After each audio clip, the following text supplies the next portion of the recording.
Well, let me tell you a secret. No one does when they begin. Ideas don't come out fully formed. They only become clear as you work on them. You just have to get started. Today, I want to talk about purpose.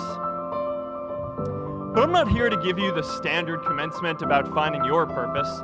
We're millennials. We try to do that instinctively. Instead, I'm here to tell you that finding your purpose isn't enough. The challenge for our generation is to create a world where everyone has a sense of purpose.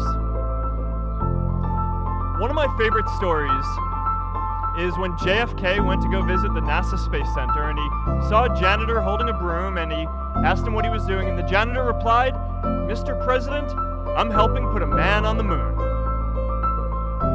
Purpose is that feeling that you are a part of something bigger than yourself, that you are needed, and that you have something better ahead to work for. Purpose is what creates true happiness.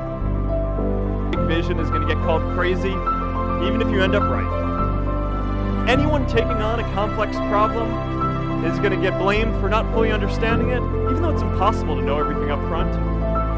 Anyone taking initiative will always get criticized for moving too fast because there's always someone who wants to slow you down. In our society, we often don't take on big things because we're so afraid of making mistakes that we ignore all the things wrong today if we do nothing. The reality is, anything we do today is going to have some issues in the future. But that can't stop us from getting started.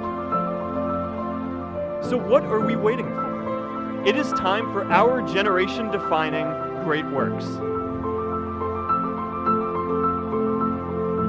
So taking on big, meaningful projects together is the first thing we can do to create a world where everyone has a sense of purpose. The second is redefining our idea of equality so everyone has the freedom to pursue their purpose.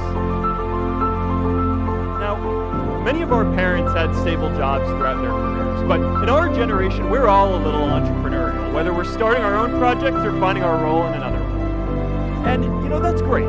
Because our culture of entrepreneurship is how we create so much progress. An entrepreneurial culture thrives when it is easy to try lots of new ideas. Facebook wasn't the first thing I built. I also built chat systems and games, study tools and music players, and I'm not alone. J.K. Rowling got rejected 12 times before she finally wrote and published Harry Potter. Even Beyoncé had to make hundreds of songs to get Halo. The greatest successes come from having the freedom to fail.